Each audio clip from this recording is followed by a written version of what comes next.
What's going on, everybody? Welcome to Sector for Nerds, and welcome back to another episode of Star Wars: The Clone Wars Retro Discussions. Today we're here to talk about the Lost Missions Episode 10, The Lost One. This episode was directed by Brian Colin O'Connell and written by Christian Taylor. The cookie for this episode: what is lost is often found.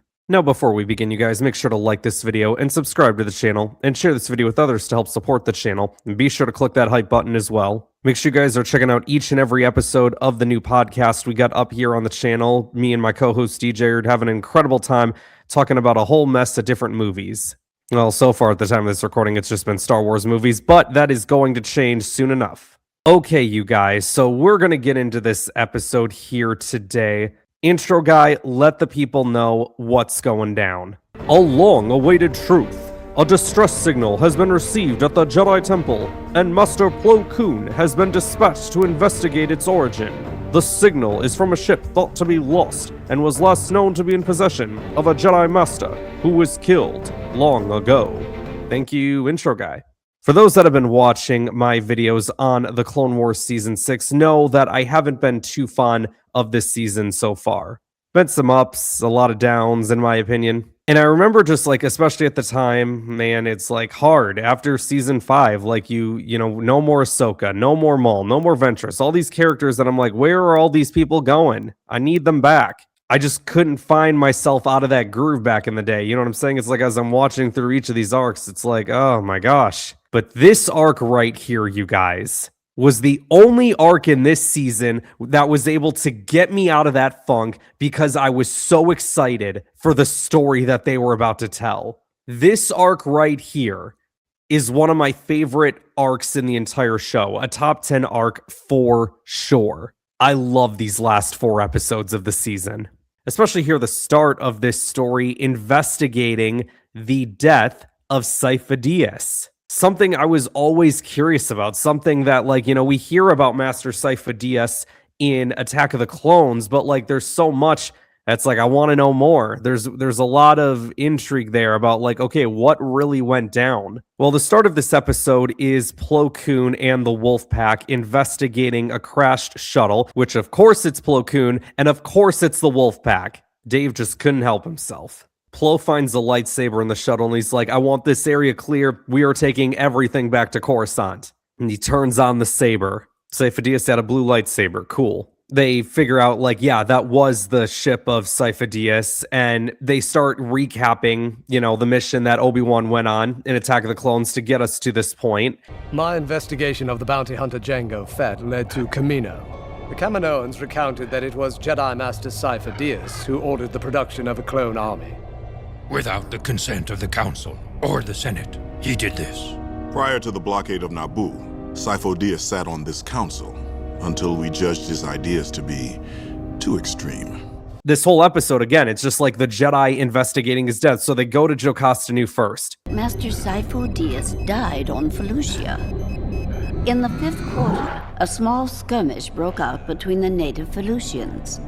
Master Sifo Dyas was assigned to negotiate peace talks between the tribes. The negotiations failed, and Sifo Dyas was killed. Like, okay, well, whatever happened to the body? And they're like, okay, well, the rest of the files have been sealed off. Well, who were they sealed off by? Well, none other than the office of the Supreme Chancellor. Now, why would that be? So Yoda sends Obi-Wan and Anakin to Felucia to investigate, and Yoda's like, all right, I'm going to go speak with the Chancellor to see what role the politics have played in all of this. And I remember even first time watching this, like, okay, I am so curious to see how Palps worms his way out of this one. The first thing he says, Master Sifo Dyas, I've never heard of that name before. Lies! Deceptions! Yoda tells him that they're investigating his death, that it's a personal matter for the Jedi, you know, don't want to add to the worries of the Chancellor. And the Chancellor's like, okay, can I at least ask when Master, pretending to not know his name. It's like, may I ask when Sifo Dyas was killed? Yoda says, you know, nearly 10 years ago. And Palpatine's like, well, that explains it. That was before my time. 10 years ago, I was but a humble senator for the planet of Naboo. You know, only my predecessor, Chancellor Valorum, would have the answers you seek. I suggest you speak with him. And I was like, oh, shoot, like, are we actually going to get Valorum in this? As Yoda leaves the room, you can see the look on Sidious's face, like, what are they doing? Yoda goes to chat with Obi-Wan and Anakin via hologram, like, all right, same luck as usual, I'm afraid. Head to New Direction to speak with Valorum, I must. And sure enough, we get Chancellor Valorum. And he's basically telling the story about how he sent the, Sifo Dyas to go deal with the Pikes in the underworld, given that Sifo Dyas had experience with the underworld. And I guess there was like this war on spice or something like that was going on, which apparently the Jedi had no idea about. But I guess for Valorum, this was a very delicate matter. I don't know, it's kind of interesting that they hid this from the Jedi, and the fact that the Jedi didn't realize it either. But apparently there was, like, I guess, a second person with Sifo Dyas, which everyone originally assumed was just meant to be another Jedi. But Valorum confirms, no, all I sent was my personal aide, Silman. Okay, so if I get this right, they were sent to Obadiah to negotiate with the Pikes, but then the negotiations had to be postponed because Sifo Dyas was then summoned to Felucia. And in that time is when the ship got shot down and crashed, right? The scene where Sidious gets upset with Dooku over this whole situation is kind of funny. This is not the first time you have proven to be clumsy.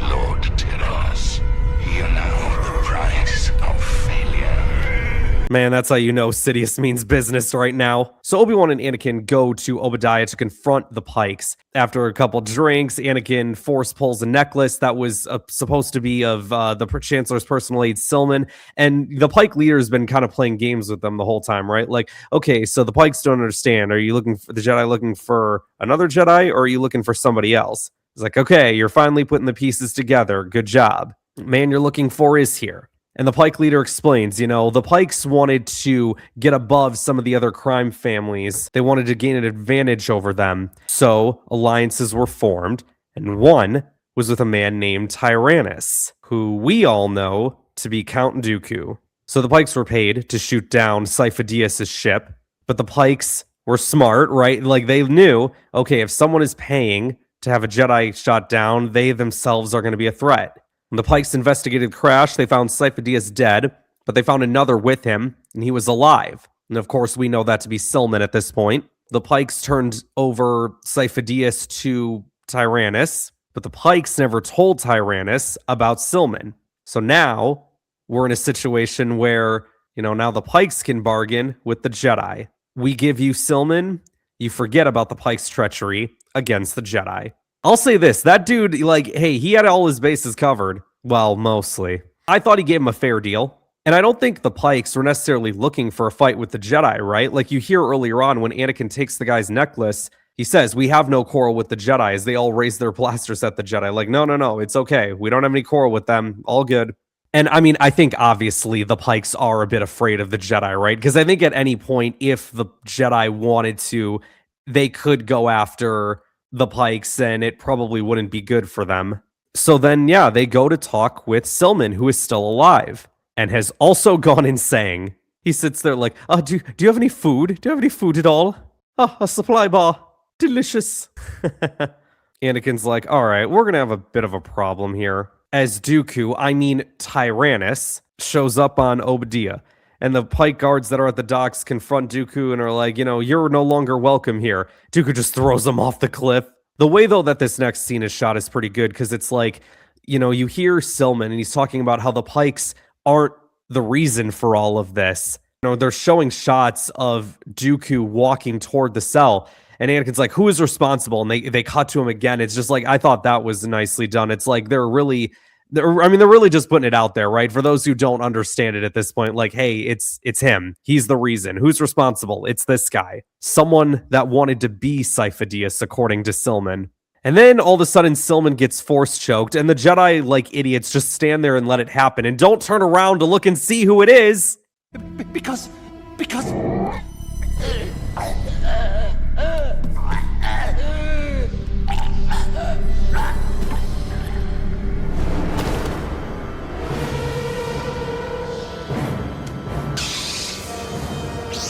Dooku, for once you actually came to do your own dirty work.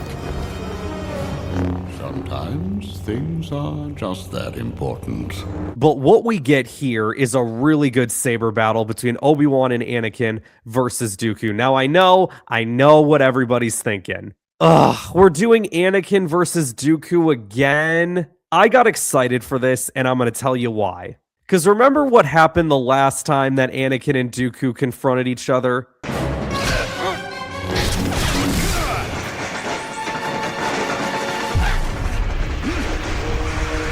I was excited to see if Anakin gotten any stronger since that point and maybe get the better of Dooku a little bit more. Unfortunately, that is not the story of this fight.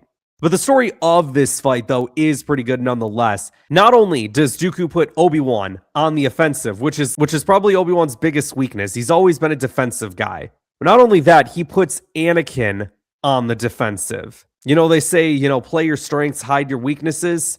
Dooku was hiding the strengths and exposing their weaknesses. And it made for Dooku to get the better of the majority of this fight here. But then where it got more intriguing is when the Pike leader comes out with all his soldiers. He's like, you have no business left with the Pikes, Tyranus. And Obi-Wan goes, whoa, hold on, wait a second, Tyranus? You're the man called Tyranus? I told you everything you needed to know on Geonosis all those years ago, Kenobi. You should have joined me.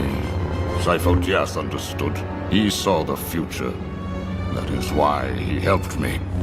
You lie. I appreciate the fact that Dooku still is on Obi-Wan for not joining him because he really wanted him to. Clearly at this point, right? We've talked about throughout the majority of this show, every time that Obi-Wan and Dooku are on screen together, it's like Dooku has always seemed to have this respect for Obi-Wan because it's his apprentice's apprentice. I think in the Revenge of the Sith novel as well, it's depicted that Dooku looks at Obi-Wan like a grandson. So I 100% believe it when he says, dude, I told you everything that you needed to know all those years ago, Kenobi. Come on, man, you should have joined me. Sifo Dyas understood. He understood what we were trying to do. That's why he helped me. To which Obi-Wan responds, you lie. I think I heard somewhere that apparently James Arnold Taylor hated that line. He said that it didn't feel like something Obi-Wan would say.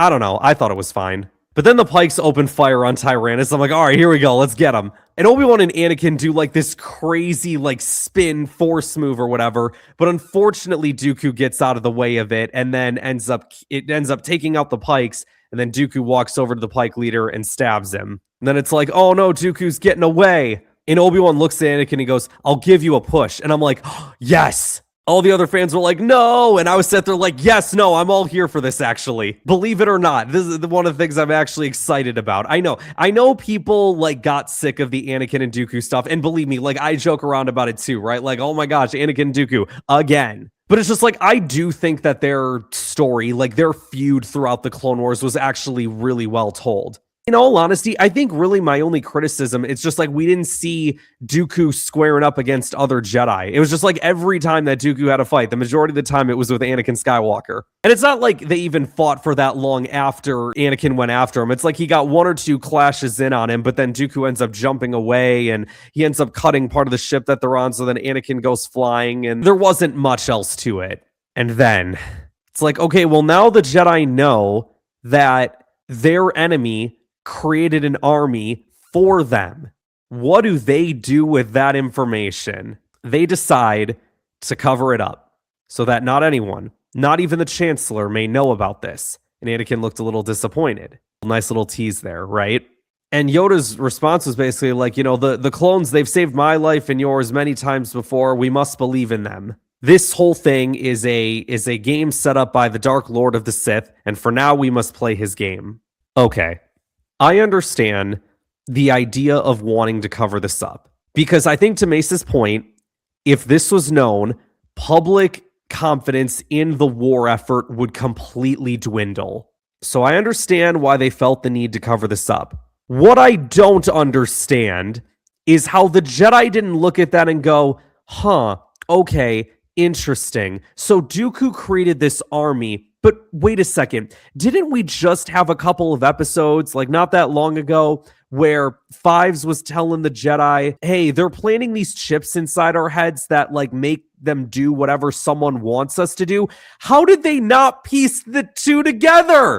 It was like right there. Oh, chips that make them do whatever someone wants. Wait a second. Dooku created the army, so then surely Dooku's the one who put the chips in their heads to control. Oh my gosh, this is bad. Like, it's not that hard. How were they not thinking? That's where my whole issue with this whole thing is, right? Like, I understand the need to cover it up, but it's like, how do they not take one event that didn't happen that long ago and another event and not put two and two together? Like, it really must show you how much the dark side of the Force has blinded the vision of the Jedi. But you don't even need vision for that just feels like common sense almost. Like, that was my first question when watching this episode is like, wait, okay, why did they not just, okay, but Fives just had this thing. Did they not listen to Fives? No, but they didn't believe Fives. It's like, no, I know they didn't believe Fives, but how did they not go back and like try to look more into that whole situation after discovering, wait, Dooku created our army? What? So yeah, you guys, that's all I've got to say about this episode. Overall, good episode. I really enjoyed it. Easily my favorite episode so far of this season. This was a fun one. The investigation into Sifo Dyas' death, Obi-Wan and Anakin versus Dooku. All right, you guys, that is going to wrap us up for today. Next week, we are going to be talking about the Lost Missions, Episode 11, Voices. Thank you guys so much for watching. Like this video, subscribe to the channel, share this video with others to help support the channel, and I will see you guys next time. How are you here? I am a manifestation of the Force. A force that consists of two parts. Living beings generate the living force, which in turn powers the wellspring that is the cosmic force. All energy from the living force, from all things that have ever lived, feeds into the cosmic force, binding everything and communicating to us through the midichlorians.